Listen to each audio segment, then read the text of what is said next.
지금은 이게 호황인데 우리 그 자주포가 K방산 대표 그 물건이 발전 그 개량 발전을 안 하면은 좀 지금 같지는 않을 것 같은 인공지능 그런 이제 플랫폼에 넣을 수 있는 전투기나 전체에 넣을 수 있는 자주포 그다음에 다연장 로켓포 그 기술을 참 저 유럽이 갖고 있어요.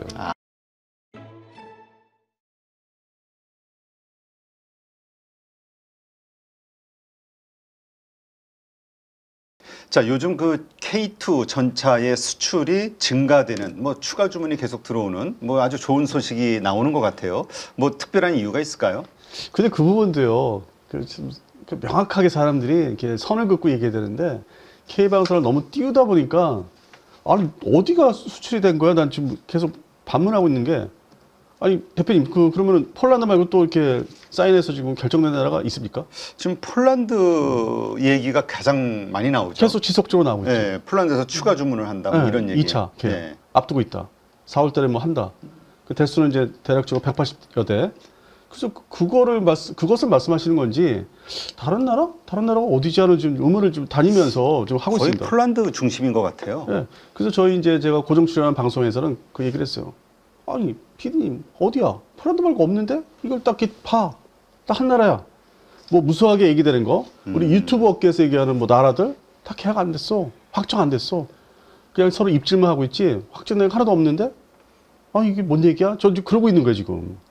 지금 근데 이제 다들 기대하는 게 지금 유럽, EU의 그 국방비가 뭐 5% 이상 막 이렇게 2배 이상 증가될 것이다 이런 얘기들 하잖아요. 그러면 당연히 막 이렇게 무기들 사주지 않을까 이런 생각들 하던데요. 글쎄요, 자꾸 제가 이제 과거 얘기를 지나간 역사를 자꾸 이제 자주 얘기하는데 그럴 수밖에 없는 게 70년대, 80년대 그 제가 뭐 좀 젊은 시절에 어린 시절에 그 유럽의 그 냉전 무기 체계 도입하고 이제 소위 군비 경쟁 그 소련을 상대로 바르샤바 조약국 그때 보면은 서독 그 당시에 독일 서독이죠. 서독은 군비 증강을 열심히 했어요. 근데 나머지 나라들은 특히 영국은 그런 와중에도 그때도 마치 뭐 지금의 위기처럼 핵무기, 핵전쟁, 전술핵이라든지 그런 위협이 이제 상존하고 있었는데 영국이 이제 항상 돈이 없다 보니까 맨날 말만 앞서요. 그리고 나머지 나라들이 그 프랑스 위에 있는 나라, 그다음에 뭐 당시에 서독의 옆에 있는 나라들 보면은 다 올망졸망한 나라들, 군사력도 얼마 안 되고 그러다 보니까 나토가 탄생한 건데 옛날에 49년도에 그래서 그런 측면에서는 저게 립 서비스 아닌가. 그리고 돈이라는 게 국방 예산이 게 그냥 발표할 때는 내가 이만큼 쓸 거야 하는데 그게 구체적으로 어떻게 해요? 몇 년도에 얼마씩 어떤 공장에 어떤 국가의 방산업체 뭐 그게 나와 있습니까? 아주 자세하게 그냥 내가 비전 플랜만 이렇게 제시해요. 그것도 작은 나라 덴마크가 그런 식으로 얘기했고 처음에 1차적으로 하도 트럼프가 압박을 가하니까 그 다음에 이제 EU 입장에서는 얘기했는데 이미 그 유럽의 서유럽 중심의 방산 그 업체들이나 공장들이 사실상 옛날 같지 않아요. 2001년도 이전 같지가 않아요. 다 와야 되고 그리고 대테러 전쟁 중심의 무기 체계 생산하는 데 특화돼 있어 가지고 그걸 다시 재건해서 가동하려면 준비하는 시간 거기에 투자되는 이제 뭐 플랜트 공장 시설이라든지 뭐 그 여러 가지가 뭐 지금 뭐 당장 뭐 독일은 그 부지 공장 그 부지나 건물이 모자라서 뭐 자동차 생산하는데도 뭐 의뢰를 하고 뭐 그런 얘기도 이제 며칠 전에 기사가 뜨는데 그거를 일단 1차적인 그 재건을 하려면은 한 5년 걸리고 그래서 시정 무기를 전차 예를 들어서 전차라든지 뭐 전투기라든지 추가 생산을 하려면 또 한 5년 걸려서 배치하는 것까지 그러면 한 10년은 그냥 휘딱 날아가요. 네. 그리고 이 유럽 애들이 어떤 애들입니까? 자기들 일단 그 권역 내에 중심으로 서로 주고 사고 팔고 해야만 먹고 살 수 있고 버틸 수 있기 때문에 과연 폴란드는 동유럽입니다. 역사적으로 그들은 외면을 당하고 못 사는 지역이었고 이리 치고 저리 치고 희생도 많았고 그 대표적으로 폴란드인데 그래서 폴란드가 이제 어떤 미국제 무기하고 대한민국 무기제를 투트랙으로 도입을 이제 결정해서 지금 하고 있는 게 달라요. 서유럽하고 어떤 방산업체 규모나 전통, 역사 입장이 다 틀리기 때문에 저는 이게 서유럽에서 EU 중심으로 얘기한 거를 그렇게 믿질 않아요. 그리고 진짜 실천을 니들 할 거야? 옛날에도 그렇게 거짓말도 많이 하고 뭐 이리 빼고 저리 빼고 했던 게 많은데 아니면 중간에 개발하다 취소하고 과연 그게 말로 이렇게 실천이 돼? 그냥 트럼프를 향해서 립서비스 한 거지 도망가지 말라고. 그래서 그런 측면에서 저는 그거를 별로 이렇게 평가를 안 합니다. 그리고 그 부분에 이제 소소하게 작게 이제 뭐 무기들은 뭐 대전차 미사일이라든지 작은 규모의 뭐 소형 전술 차량이라든지 이런 거는 이제 사기가 쉬워서 발주를 할 수 있어요. 뭐 그거는 이제 예산 적용을 할 수 있는데 분산돼서 근데 그 부분이 과연 대한민국 제품을 오게 해서 제대로 경쟁을 시킬까? 그건 저는 그렇게 안 봅니다. 지금 뭐 동유럽 중심으로 북유럽이나 자주포, K9 자주포가 뭐 지금 11개국 이상 팔리고 있다고 하는데 그거를 이제 배가 아파가지고 그들이 서유럽 중심 그 영국이나 독일, 특히 프랑스도 껴야 되고 이 나라들이 이제 잠번했습니다. 기존의 그 자주포를 궤도식에 비싼 궤도식 만들기 좀 시간 걸리는 궤도식보다는 트럭형을 이제 선호를 하기 시작했는데 대표적으로 스웨덴에서 만든 그 아처, 그 스웨덴 보포스사 지금은 이제 영국 회사로 다 통합이 됐지만은 그거를 이제 별로 이렇게 5, 6년 전만 해도 아유 저게 트럭형인데 뭐 그게 대단하겠어 했는데 자기들이 팔고 사는 거예요. 거기에 또 미국까지 관심을 지금 표명했어요. 뭐 네. 그 특별한 기동부대에서 저걸 쓰면 좋겠다. 트럭형이니까. 그래서 그들만의 네트워크 어떤 유지하려고 하는 게 보이기 때문에 지금의 자주포 시장, 궤도식 자주포 시장 또 앞으로는 무인화 돼야 되는데 무인화로 사람 안 태우는 걸로 그 AI 넣어가지고 그런 측면에서 지금 이게 전망을 볼 때 지금은 이게 호황인데 우리 자주포가 K방산 대표 그 물건이 이게 우리가 개발을 그 개량 발전을 안 하면은 좀 지금 같지는 않을 것 같은. 그래서 K방산의 존재가 진짜 긴장을 늦추지 않으면은 그러니까 긴장을 항상 긴장감을 가지고 있어야 되는데 그거를 이제 흐지부지하면은 결국 한 5년 후에는 또 지금 같지 않을 것 같은. 그래서 저는 오히려 걱정이에요 그게. 그래요? 지금 그러니까 오히려 그 폴란드에서 우리의 무기에 대한 성능 평가가 뭔가 공개 테스트가 되고 그로 인해서 전 유럽으로 확산될 것이다라는 기대감, 국방비 증강과 함께 이게 아니다. 그러니까 단순한 걸 얘기하는 거죠. 그러니까 전통적인 역사, 그 나라의 역사를 일단 봐야 돼요. 이 무기 체계를 이제 제가 뭐 꼭 생각을 왔지만은 기본적으로 그 나라의 특성에 대한 역사를 일단 근래 역사도 봐야 돼요. 이게 어느 나라하고 친하고 아니면 왼수인지. 그러면 확연하게 냉지실 때 이게 딱 그어져 있었지 않습니까? 바르샤바 조약국, 네. 그 동유럽이라는 나라가. 지금의 나토에서 다 먹었지만은 그 나토 내에서도 뭐 거의 저기 서자? 쟤들 늦게 들어온 애들? 그 어떤 그게 있죠. 좀 이렇게 비공식적인 그 좀 이렇게 비하하는 게 있죠. 그래서 거기서 더 비하 속으로 싫어하는 나라가 튀르키예. 이슬람 국가.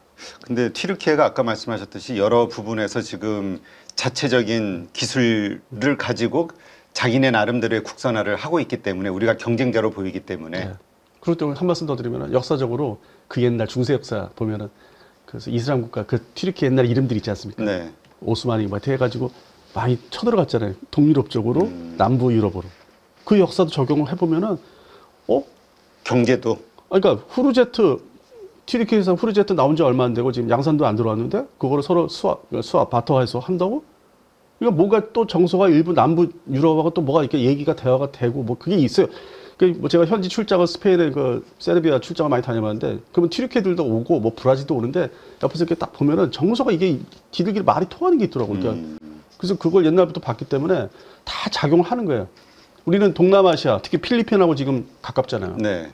뭐 범죄가 있지만은 이 방산 쪽이나 경제 분야에서는 그래도 이렇게 친하잖아요. 그렇죠. 그래서 그런 거를 이제 다 베이스로 깔고 그 영업, 세일즈도 들어가는 거기 때문에 제가 볼 때는 덴마크 중심에 아니면 프랑스 중심에 그 뭐 예산 발표한 거 돈 쓰겠다?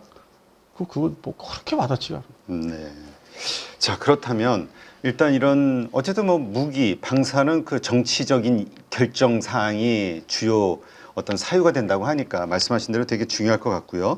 근데 일단 성능 면에서 보면 이 K2 전차 기존의 레오파드 2하고 비교했을 때 어떻습니까? 장단점? 저는 현재 좀 동등하다고 보고 있어요. 레오파드 2에 대해서 잠깐 좀 설명해 주시면. 독일의 레오파르트, 발음상 레오파르트, 뭐 레오파르트 이렇게 하는데 1형이 있고 2형이 있어요. 네. 숫자로 얘기하면. 근데 1형은 뭐 1965년대 등장해서 주포가, 그러니까 화력을 제일 중요시하지 않습니까? 네. 그 주포가 105mm 라이플포, 강선이 있는. 그다음에 전체 무게, 장갑을 이제 이렇게 붙이다 보면 이제 무겁다, 가볍다로 나눠지는데 35톤대. 그래서 그거는 이미 이제 구형화돼서 우크라이나 전쟁에서 거의 이제 그 공급을 해줬는데 퇴짜를 놓고 있고 성능이 안 나오니까 레오파르트 1은 이제 옛날 무기가 됐고 그래서 그 후속으로 나온 게 레오파르트 2인데 이 2의 기본형 최초 버전이 1977년도에 등장했습니다. 네. 그리고 화력이 120mm 강선포가 아닌 활공포를 쓰고 있습니다. 그러니까 더 사거리가 멀고 파괴력이 강하겠죠. 그렇게 해서 1977년도에 기본 버전 출발해서 현재 최신 버전이 2A8 뭐 이제 장갑을 더 이렇게 붙이고 뭐 방어 센서를 붙이고 해서 그다음에 파워팩트 성능을 높이고 해서 생존력을 이제 높인다고 해서 나온 건데 이게 뭐 뒤늦게 우리 그 K2 전차에 수출되는 거 폴란드에 진입하는 거 보고서 뭐 다급하게 개량해서 내놨어요. 그러니까 2A7 7형에서 8형으로 1년 만에 막 내놓고 있더라고요. 그러니까 독일에서는 긴장한 거군요. 이게 자기네 시장을 뺏길까봐 레오파드 2 그렇죠. 무기. 그리고 이제 K2 전차의 최초 버전들은 이제 파워팩이 이제 독일 랭크사 걸 쓰기 때문에 자기들의 어떤 그게 연관돼 있으니까. 그럼 우리와 튀르키예의 관계와 독일이 바라보는 우리가 튀르키예를 바라보는 시각이 독일이 우리를 바라보는 시각과 똑같겠네요. 그러니까 전차 지금 말씀하셨는데 이제 네. 그렇죠. 잠수함에서. 잠수함에서도. 잠수함이 이제 우리가 세 가지 종류 잠수함을 가지고 있는데 2099급. 그거는 이제 그 독일산을 그대로 이제 가져서 이제 면허 생산. 그다음에 두 번째 214. 요것도 사실상 면허 생산. 그러니까 아주 우수 고객이었어 독일한테는 잠수함을 잘 사가는 9척씩. 그게 뭐 현지 조립하던 우리나라에서. 근데 그 다음에 그거를 조립 기술을 이제 우리가 금방 이거 배우잖아요. 우리 엔지니어들이 응용을 또 잘하고 그걸 가지고 소위 장보고 3라는 3,000톤대 잠수함을 우리가 설계해서. 진짜 그 암살자라는 별명이 있고 그래서 그냥 물속에서 오랫동안 버티고 있으면서 방어용으로는 최고의 무기라고 핵잠도 다가오면은 가만히 숨어 있다가 핵잠도 공격해가지고 네, 침몰시킬 수 있는 네. 사실입니까? 그게 이제 일종의 뭐 해상, 그러니까 그 바다, 수중의 이제 스텔스 무기죠. 아주 1차 세계대전 이래로. 그래요? 근데 이제 그거를 우리가 이제 독립을 한 거죠. 독일산을 이렇게 우수 고객으로 썼는데 됐어. 우리가 이제 만들 수 있어. 그것도 무거운 중잠수함 3,000톤 이상. 그러니까 이제 독일 입장에서는 이제 경쟁자가 등장했구나. 그동안에 이제 209나 214 두 종류의 잠수함을 이제 우리가 도입하면서 기술도 좀 받은 게 있어요. 좀 가르쳐 달라고 해서 우리가 받은 것도 있고 응용도 하고. 그래서 그 기술을 토대로 우리가 국산 잠수함을 만들었으니 얼마나 배가 아프겠어요. 그렇죠. 그래서 독일 쪽 입장에서는 해당되는 장보고 3라는 우리 이제 한국명으로 이제 도산 안창호급인데 3,000톤급 이상이고 만재배설하면 뭐 4,000톤 가까운데 전체 공정에서 만들 때 아직도 그래도 한 20% 정도는 그 해당되는 독일제 뭐 기술이나 뭐 부품을 사다 쓰는 거 있어요. 그러니까 100%는 아니에요. 근데 예전에 비해서 독일 입장에서는 해당 업체에서는 수익성이 그냥 급감한 거죠. 옛날엔 그냥 직판해서 면허 생산해서 기술료도 받고 했는데 수익이 왕창 떨어지니까 경쟁자 더욱이 그 해당되는 한국형 국산 잠수함 가지고 옆에 나라 폴란드에서 뭐 두세 척을 팔겠다고 세일즈를 하고 있고 와가지고 또 캐나다 가서 뭐 12척을 팔겠다고 세일즈하고 경쟁이 돼버린 거예요. 네. 독일 잠수함하고 지금 현재. 그렇군요. 그러니까 독일 입장에서 이제 우리가 튀르키예 같은. 참 이게 그러니까 참 그러네요. 이 기술 이전 전제로 물건을 팔 때는 여러 가지 감안하는데 설마 따라오겠어라는 안이한 마음으로 해주는데 악착 같은 나라한테 걸리면 이렇게 악착같이 그냥 그걸 바탕으로 성장을 시키니까. 근데 튀르키예도 그렇다 이렇게 봐야겠군요. 그러니까 이제 우리가 판매를 이제 방사 수출을 2000년대 초반에 할 때 우수국이 튀르키예였고 그 당시 터키죠. 그다음에 인도네시아, 인니가 우리 말 잘 듣고 잘 사갔어요. 뭐 2대, 3대. 그런데 지금 여기서 또 차이점이 있습니다. 튀르키예는 또 유럽에 이렇게 좀 이렇게 곁들여서 사는 나라이기 때문에 기술력이 좀 이렇게 금방 또 배우는 나라고 그래서 지금 그렇게까지 우리 뒤를 쫓아오는데 인도네시아는 그게 안 돼요. 역시 동남아시아. 그러니까 그게 좀 뭔가 좀 민족성하고도 좀 관련이 뭐 있겠네요. 이렇게 좀 있어. 환경이 그나마 인도네시아는 이제 뭐 이렇게 막 날뛸 수 있는 그 상황도 아니더라고요.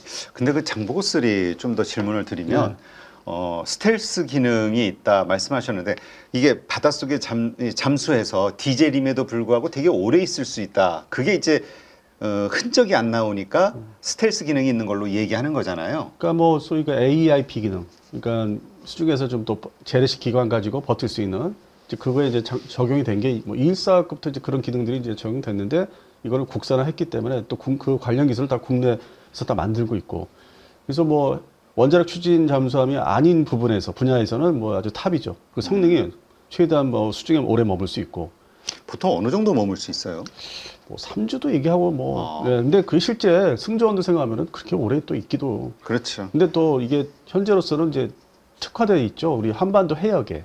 그러니까 멀 태평양을 나가서 이제 거기서 오래 있다는 것보다는 한반도 해역에서 방어용으로. 네, 좀 그나마 들락달락 잽싸게 막 그 기지에 다 원대복귀해서 뭐 다른 것만 뭐 먹을 것만 좀 빨리 싣고 다시 나간다든지 뭐 그런 이제 보급에 있어서 좀 뭐 간편한 그러니까 확장성 그러니까 수중에 작전할 수 있는 그게 신속성인지 그런 면에서 이제 좀 좋은 거죠. 근데 이걸 가지고 멀리 뭐 태평양 가서 뭐 오래 있다 와라면 아무래도 원자력 추진 기간의 잠수함. 그렇죠. 그러니까 하여튼 우리 한국에 특화된 방어용 잠수함으로는 우수하죠. 만약에 북한이 뭐 지금 뭐 핵잠수함 계속 네, 얘기하고 있으니까 네. 원자력 잠수함 그런 게 있다 해도 그냥 미리 바닷속에서 있다가 그냥 대기하고 있다가 나타나면 그냥 바로 공격할 수 있는 뭐 이렇게 얘기하는 분도 있던데요. 뭐 그거 이제 틀린 말이 아니고요. 다만 현재 그 장보고 3 도산 안처급 잠수함이 이제 종류가 나눠지는데 현재 해군에서 이제 가지고 작전을 이제 한 지가 얼마 안 되는 그것도 일형이 있어요. 일형 세척이. 근데 이게 지금 약간 부족한 면들이 없잖아요. 그런 게 지금 말씀하신 우리 대표님 말씀하신 게 이제 그런 게 있기 때문에 그 성능을 완전하게 이제 보완을 한 게 2형. 네. 그걸 지금 현재 착수했어요. 만드는 걸로. 그래서 그 2형이 이제 2형부터는 그게 뭐 영어로 뭐 배치 2라고 하는데 먼저 거는 배치 1이라고 하는데 그것이 이제 실전 배치되면은 말씀하신 게 전적으로 적용이 될 수 있죠. 한반도 해역에서.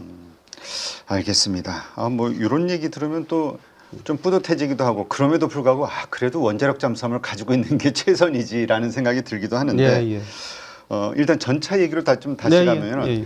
그 지금 이번에 러우 전쟁을 통해서 이 드론 네, 공격 자폭 이거에 드론. 대한 자폭 드론에 대한 이 위력이 딱 드러나면서 이제 전차도 바뀌어야 되는 거 아니냐 그거에 대한 방어 아니면 공격이 같이 좀 들어가는 그래서 차세대 전차에 대한 개념이 좀 나오던데요. 그것도 역시 뭐 AI 무결화 시켜서 AI가 다 그것도 AI 사람 희생 없이 파괴되더라도 사람이 없는.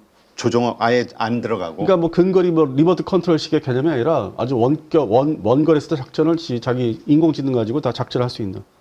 그거를 이제 노리고 개발을 이제 시작을 했고 우리나라 대한민국도 최근에 K3 전차가 이제 그거를 이제 목표로 하고 있죠. 그러니까 외형 디자인은 그렇게 뭐 이렇게 특별한 게 없는데 역시 핵심은 내부 장비 AI를 이제 인공지능을 앞으로 어떻게 무인화시킬 거냐 넣어서 접목을 시켜서. 그러면 우리 자동차 자율주행 하듯이 네. 사람이 들어가지 않는 군인이 들어가지 않는 그냥 무인 그러니까 하나의 로봇으로 보는 거네요. 전차. 그러니까 로봇으로 보셔야 되고 그러니까 단순 무인화는 이미 그 국내 기술로 K1 전차 기준으로 작년에 시험 평가 다 끝났어요. 그러니까 기본 기술이 있어요. 그냥 단순 근거리에서 그러니까 작전할 때 야 무인 전차 보내서 그러니까 육안으로 볼 수 있는 거리 근거리에서 작전할 수 있는 무인 전차는 어느 정도 기술을 확보했어요. 근데 그 차세대 전차는 아주 뭐 전부 그냥 로봇처럼 뿌려놓고 할 수 있는 그 소위 터미네이터 영화 보면은 그런 수준으로.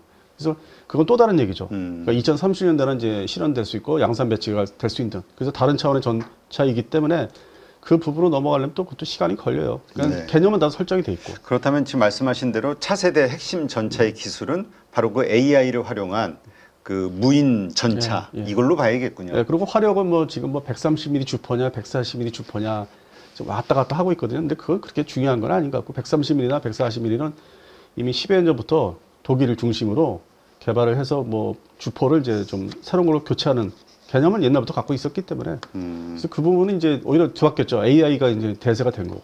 그렇다면 지금 말씀하신 K3 전차 개발은 바로 이 무인화에 초점을 맞춰서 더 강한 이제 근데 이게 말씀하신 대로 그렇게 멀지 않았다 이렇게 봐도 되겠군요. 이미 그 무인 기술은 다 완성이 돼 있기 때문에. 그런데 이제 대두된 게 단순 무인화는 우리도 기술이 있는데 그 인공지능 그런 이제 플랫폼에 넣을 수 있는 전투기나 전체에 넣을 수 있는 자주포 그다음에 다연장 로켓포 그 기술을 참 저 유럽이 갖고 있어요.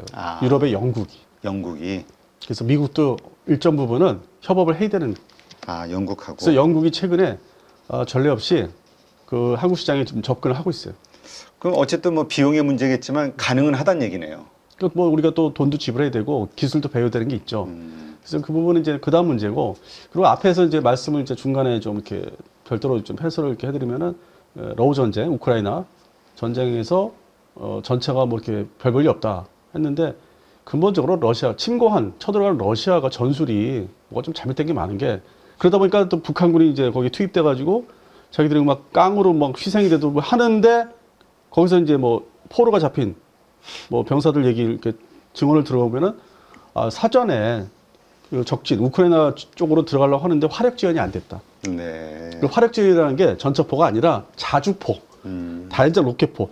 일단 쏟아붓고 초토화시키고 갔으면은 거기서 이제 뭐 우리 전쟁 영화 보면은 그래도 살아남는 뭐 대전차 로켓포 들고 그거 이제 소수가 저항을 할 테지만은 처음부터 들이붓고 왔으면은 다 어느 정도 제압을 해서 드론도 이 드론 조종하는 것도 다 어느 정도 초토화시키고 갈 수 있는데 결국 사람이 들어오는 조정하니까 뭐 1인칭이라도 그 부분이 이제 화력이 모자라다 보니까 이제 실패했다.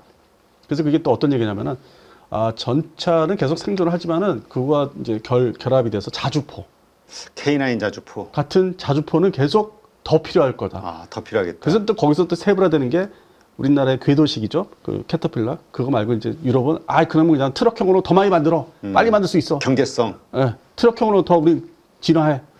그래서 그 부분에서 또 K 방산이 또 딜레마가 빠진 거예요. 자주포 시장이 더 늘어날 것 같은데 이 트럭형으로 싸요 이게 싸고 빨리 만들고. 그래서 필리핀 우리 방산 K 방산 우수국인 필리핀 또 이스라엘제 그 트럭 자주포를 또 사고. 그래서 이게 면밀히 보면은 복잡해 이것도. 그러니까 이 러우 전쟁 때문에 전차의 그 전투 개념이 바뀌게 되는 거군요. 작전이. 그래서 이게 통합 전쟁 이제 뭐 네트워크 전쟁이 뭐 요즘에 필요 없다고 하는데 자꾸 그 드론 자폭 드론 때문에 오히려 더 중요시되는. 그러니까 공격 헬기, 전차, 자주포, 자폭 드론, 뭐 무인 차량 다 그냥 오밀조밀 작전을 아주 복잡하게 짜야 되는데 그러면 그럼 뭐가 필요하겠어요 나중에 AI죠. AI. 그거는 AI로 다. 신속하게 인공지능이나 뭐 양자 컴퓨터 따라락 해가지고 딱. 그러니까 이 비행기도 제6세대 항공기에서도 AI가 핵심인 거고 스텔스는 기본에 여기도 마찬가지네요. 전차, 잠수함 모든 게 다 AI로 다 들어가는. 2030년대는 이제 이제 시작이 되는 거죠 그 분야. 알겠습니다. 이게 참 AI 시대. 그러니까 결국은 어떻게 보면 이것이 로봇화돼가는 하나의 과정, 전 단계로 보이기도 하네요.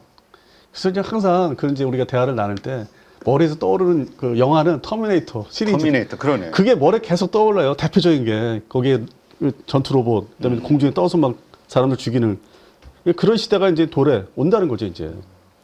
알겠습니다. 네, 또 이렇게 또 말씀 들어보니까 앞으로 결국은 무인기, 그러니까 결국 어떻게 무인화시키면서 더 조용히 상대 급습할 수 있는 위력을 갖느냐. 진짜 무서워지는 거죠. 네, 알겠습니다. 여기에 이제 아마 모든 그 방산 기술이 집약적으로 집중이 되지 않을까 생각이 되네요. 네. 네, 오늘도 이렇게 좋은 인사이트 함께 해주신 디펜스 타임즈 안승범 대표님 고맙습니다.